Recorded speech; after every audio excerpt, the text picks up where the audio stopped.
1947 Malacca की खाड़ी, रात का समय। एक आदमी अकेला बैठा है एक जहाज़ के अंदर, छोटे से रेडियो रूम में, और उसकी उंगलियां कांप रही हैं। बाहर समंदर बिल्कुल शांत है। अंदर वो आदमी कुछ टाइप कर रहा है, वो भी मोर्स कोड में, डॉट डैश डॉट, जैसे कोई अपनी आखिरी सांस में भी कुछ कहना चाहता हो। जैसे मरने से पहले एक आदमी सिर्फ इतना चाहता हो कि दुनिया को पता चले कि वो था, कि कुछ हुआ है, कि कोई सुने। पहला मैसेज आया, SOS फ्रॉम ओरांग मैदान, वी फ्लोट। सारे ऑफिसर्स मर गए हैं, कैप्टन भी। चार्ट रूम में पड़ा है, लोग ब्रिज पे पड़े हैं, शायद पूरा क्रू मर चुका है। फिर कुछ और आया, सिर्फ रैंडम डॉट्स और डैशेस, कोई पैटर्न नहीं, कोई मतलब नहीं। जैसे हार्ट ठीक से काम करना बंद कर चुका हो, जैसे दिमाग किसी चीज़ से इतना भयंकर डरा हुआ है कि वर्ड्स भी भूल गया। और फिर सिर्फ 2 वर्ड्स, आई डाई। और उसके बाद कुछ नहीं, पूरा रेडियो खामोश। आज तक कोई नहीं जानता कि उस रेडियो रूम में रात को हुआ क्या था। कोई नहीं जानता उस आदमी ने अपनी आखिरी सांस लेने से पहले क्या देखा था। और जो जहाज़ था, SS ओरांग मैदान, वो भी किसी को नहीं मिला। कोई रिकॉर्ड नहीं, कोई रैकेज नहीं। लॉयड्स ऑफ लंदन, दुनिया की सबसे बड़ी और पुरानी शिपिंग रजिस्ट्री के पास भी इस जहाज़ का कोई रिकॉर्ड और कागज़ मौजूद नहीं है। एक जहाज़ जो ऑफिशियली कभी था ही नहीं, उसने अपनी आखिरी सिग्नल भेजी और फिर डूब गया अपने सारे राजों को लेकर। ये कहानी है उस जहाज़ की। 1947 ये वो वक्त था जब दुनिया एक बहुत बड़ी तकलीफ से उभर रही थी। दूसरा वर्ल्ड वॉर, दूसरी दुनिया की सबसे बड़ी लड़ाई। वर्ल्ड वॉर 2 ख़त्म हुए अभी सिर्फ 2 साल बीते थे। करोड़ लोग मर चुके थे, शहर तबाह हो चुके थे, और अब जैसे एक बीमार आदमी धीरे धीरे अपने बिस्तर से उठ रहा हो, दुनिया भी उठने की कोशिश कर रही थी। समंदर के रास्ते फिर से खुल रहे थे, जहाज़ फिर से चलने लगे थे। एक जगह से दूसरी जगह माल भेज रहे थे, लोग जा रहे थे, ज़िंदगी चल रही थी, सब कुछ फिर से मूव करने लगा था। लेकिन एक बात थी, लड़ाई ने ख़त्म होते होते दुनिया में कुछ और भी छोड़ दिया था।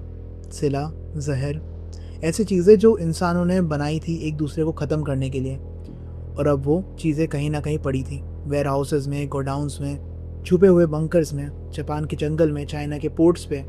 कोई नहीं जानता था कि इनका करना क्या है। कोई पब्लिकली ये बोल भी नहीं सकता था कि मेरे पास ये चीज़ मौजूद है, क्योंकि जिनेवा कन्वेंशन के तहत इनका होना ही एक क्राइम था। तो इन्हें छुपाना पड़ता था साइलेंटली, बिना किसी रिकॉर्ड के। यही था 1947 का समंदर, ऊपर से शांत, अंदर से कुछ और। अब बात करते हैं मलक्का की खाड़ी के बारे में, क्योंकि ये समझना ज़रूरी है।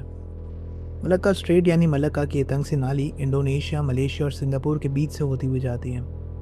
आज भी दुनिया के सबसे ज़्यादा जहाज़ यहीं से गुजरते हैं। रोज़ हज़ारों की तादाद में एक कंटिन्यूस परेड ऑफ शिप्स, एक तरफ से दूसरी तरफ। ये वो जगह नहीं है जहाँ कोई अकेला पड़ जाए। ये वो जगह नहीं थी जहाँ कोई गायब हो जाए बिना किसी के ध्यान में आए। और फिर भी एक जहाज़ यहाँ से गुजरा और गायब हो गया। पहले क्रू, फिर खुद वो जहाज़, और बाद में सारी यादों में से भी। SS ओरांग मैदान, ओरांग का मतलब होता है आदमी, और मैदान सुमात्रा का एक शहर, north Sumatra, Indonesia. Man from मैदान भी कहते हैं इसको। एक बिल्कुल साधारण सा नाम, एक बिल्कुल साधारण सा जहाज़, Dutch flag cargo ship, Malacca strait के उस बिजी रूट पे चल रहा था जो एशिया को अमेरिका से जोड़ता है। कोई इस पे ज़्यादा ध्यान नहीं देता था, कोई इस पे ज़्यादा सोचता नहीं था। एक और जहाज़ होगा, हज़ारों में से एक। लेकिन इस जहाज़ के साथ कुछ अलग था। जून 1947, दिन का वक्त या रात बिल्कुल सही से पता नहीं, ये राज भी इस कहानी का हिस्सा है। मलक्का स्ट्रेट में काफ़ी अमेरिकन और ब्रिटिश जहाज़ अपने अपने रूट्स पे थे। नॉर्मल दिन का समय, नॉर्मल काम चल रहा था। रेडियो ऑपरेटर्स अपने अपने कैबिन्स में थे, हेडफोन्स पहने आवाज़ें सुन रहे थे जो समंदर के ऊपर हवा में तैरती रहती हैं। और काफ़ी बार कुछ नहीं भी होता, स्टैटिक, बैकग्राउंड नॉइस, दिन गुजर जाता है। इस दिन कुछ अलग था।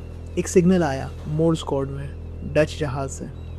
पहले मैसेज ने कहा, SOS फ्रॉम ओरांग मैदान, वी फ्लोट। सारे ऑफिसर्स, कैप्टन सहित डेड हैं, चार्ट रूम में पड़े हैं, ब्रिज पे पड़े हैं, शायद पूरी क्रू मर गई है। रेडियो ऑपरेटर ने अपने हेडफोन्स उतारे, दोबारा पहने, मैसेज दोबारा पढ़ा।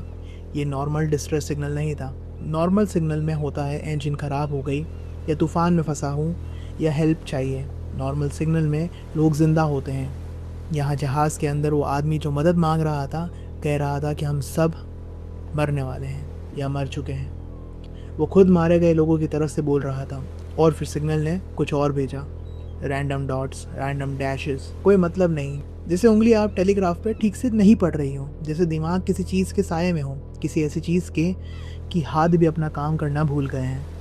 कुछ सेकंड और बीतते हैं, फिर आते हैं 2 शब्द, सिर्फ 2 शब्द, आई डाई। एक आदमी अकेला एक मरते हुए जहाज़ पे अपनी पूरी ताकत लगा के सिर्फ इतना कह पाया, मैं मर रहा हूँ। उसके आसपास उसकी पूरी क्रू पहले ही जा चुकी थी, वो आखिरी था उनमें से। वो जानता था और फिर भी उसने उठकर मोर्स कोड में दुनिया को बताया कि हम थे, कि कुछ हुआ है, कि कोई हमें ढूंढे। और फिर वो भी चला गया। Radio went silent. लेकिन ये सिग्नल, ये 2 वर्ड्स सिर्फ एक जहाज़ ने नहीं सुने थे, काफ़ी जहाज़ ने सुना इनको। ब्रिटिश लिसनिंग पोस्ट ने सुना, डच स्टेशन से सुना, सब ने मिलकर ट्रायंगुलेट किया सिग्नल कहाँ से आ रहा है, लोकेशन निकाली, और जो जहाज़ सबसे पास था, अमेरिकन मर्चेंट शिप जिसका नाम था सिल्वर स्टार, उसने अपना कोर्स मोड़ लिया। सिल्वर स्टार उड़ान मैदान की तरफ चल पड़ी। कुछ घंटे लगे। मलक्का स्ट्रेट का पानी साफ था, मौसम ठीक था, कोई तूफान नहीं, कोई अंधेरा नहीं, एक बिल्कुल नॉर्मल दोपहर जिसमें कुछ भी भयंकर लगा नहीं था। और फिर सिल्वर स्टार के क्रू को वो जहाज़ दिखा, पानी में तैरता हुआ, बिल्कुल सीधा, कोई डैमेज नहीं, कोई आग नहीं, कोई टूटे हुए हिस्से नहीं। जहाज़ वैसे खड़ा था जैसे कुछ हुआ ही ना हो, सिर्फ रुका हुआ है। इंजन बंद है, कोई हरकत नहीं है, कोई आवाज़ नहीं है।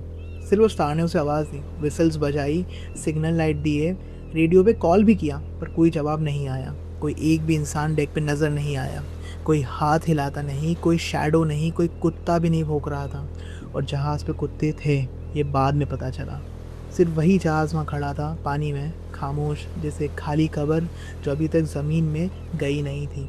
सिल्वर स्टार के कैप्टन ने बोर्डिंग पार्टी भेजी, और वो लोग जो उस जहाज़ पे चढ़ने वाले थे, वो नहीं जानते थे कि अगले कुछ मिनटों में वो कुछ ऐसा देखने वाले हैं जो ज़िंदगी भर नहीं भुलाएंगे।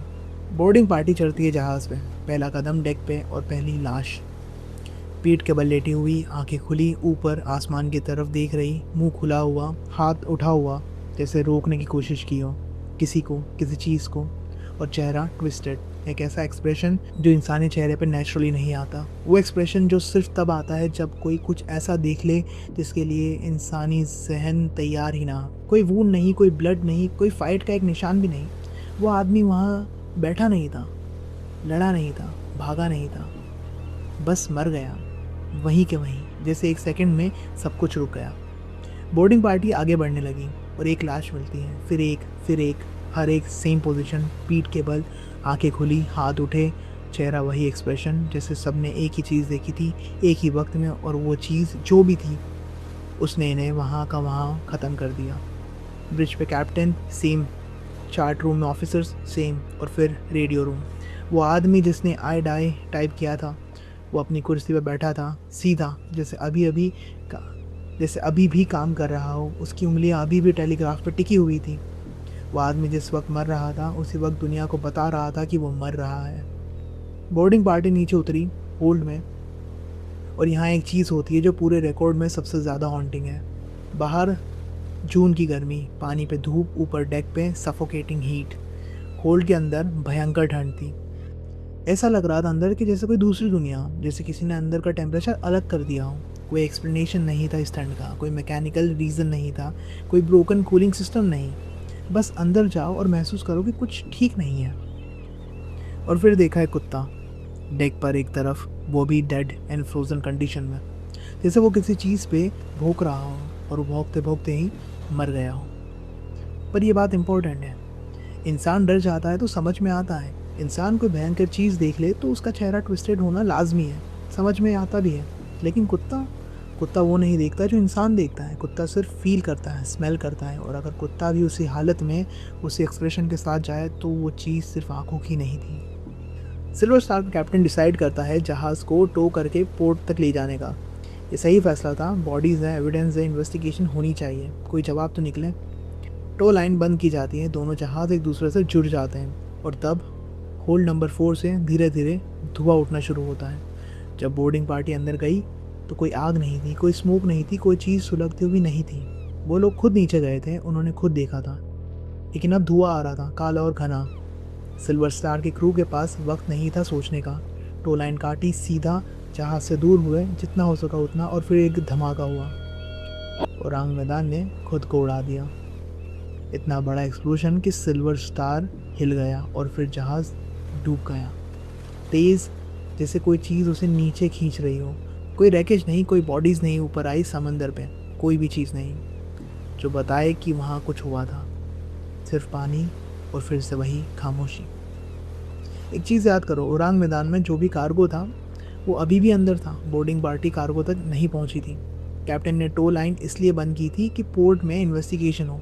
मतलब जो कुछ भी होल्ड में था वो इन्वेस्टिगेशन से पहले ही ख़त्म हो गया। सिर्फ इस एक चीज़ के बारे में सोच लो, आग अपने आप लगती है बिल्कुल उसी वक्त जब जहाज़ पोर्ट की तरफ जा रहा था और अपने साथ सब कुछ ले जाती है। इत्तेफाक? शायद, या किसी को नहीं चाहिए था कि वो कार्गो पोर्ट तक पहुंचे। और अब बात करते हैं कवर अप लेयर की। लॉयड्स ऑफ लंदन 1686 से चल रहा है। दुनिया की हर बड़ी शिपिंग कंपनी, हर रजिस्टर्ड जहाज़ इनके रिकॉर्ड में होता है। टाइटैनिक था, बिस्मर्क था, छोटे से छोटे कार्गो शिप्स के रिकॉर्ड भी हैं इनके पास।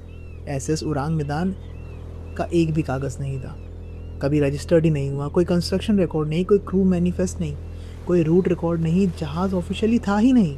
लेकिन सिल्वर स्टार था, वो रियल जहाज़ था। और यूएस कोस्ट गार्ड ने 1952 में अपनी ऑफिशियल पब्लिकेशन में इस इंसिडेंट का जिक्र भी किया, रियल जगह, रियल डिटेल्स के साथ। तो या तो सिल्वर स्टार के पूरे क्रू ने झूठ बोला या ओरांग मैदान का कोई रिकॉर्ड डेलिबरेटली ख़त्म किया गया।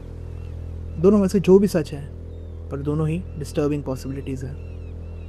1954 में जर्मनी में एक छोटी सी किताब पब्लिश हुई जिसका हिंदी अर्थ है दक्षिणी समुद्र का मौत का जहाज़। एक जर्मन लेखक ऑटो मेलके ने लिखा। उसने बताया ओरांग मैदान एक बहुत खास कार्गो कैरी कर रहा था, पोटेशियम साइनाइड और नाइट्रोग्लाइसरीन, दोनों एक साथ इम्प्रॉपरली स्टोर्ड। जब समुद्र का पानी होल में घुसा, दोनों केमिकल्स ने रिएक्ट किया, एक जहरीली गैस बनी, कलरलेस, ऑर्डरलेस, जो पूरी क्रू को मिनट्स में ख़त्म कर गई। और फिर वही नाइट्रोग्लाइसरीन बाद में एक्सप्लोजन का कारण बनी।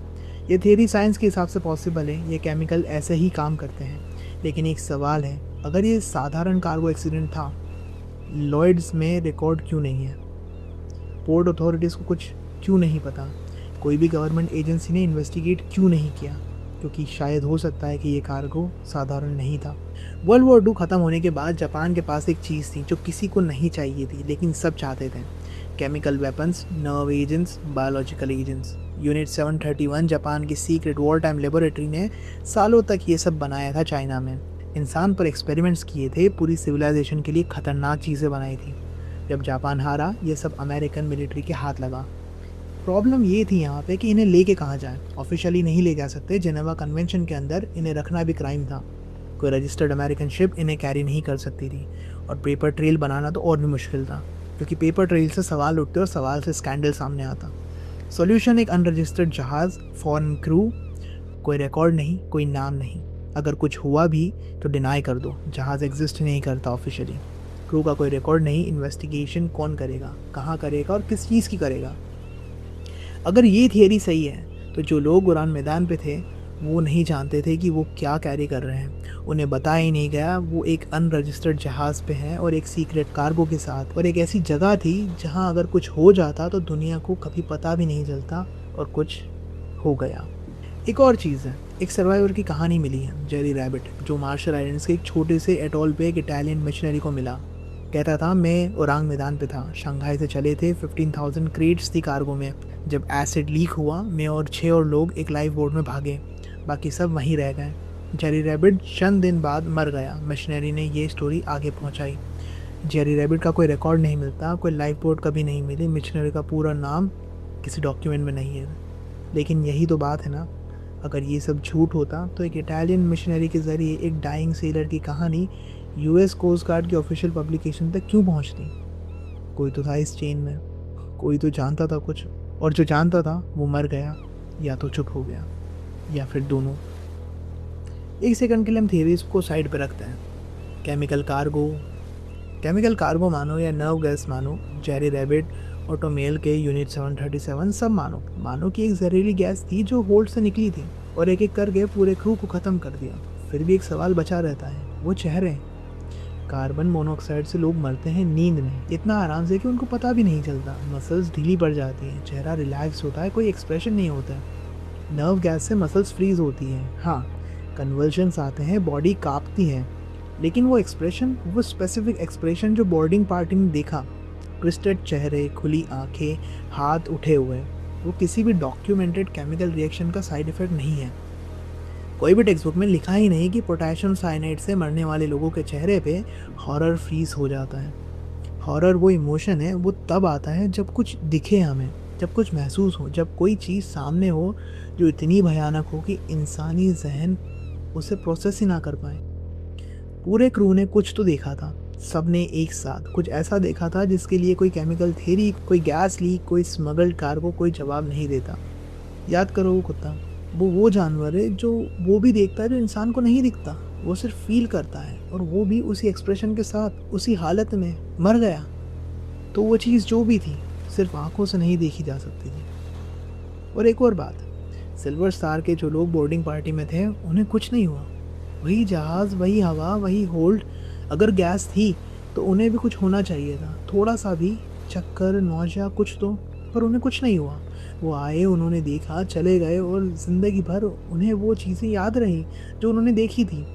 इसलिए नहीं कि वो बीमार थे, बल्कि इसलिए कि वो चीज़ें, वो चेहरे, वो एक्सप्रेशन इंसानी जहन से नहीं निकलते।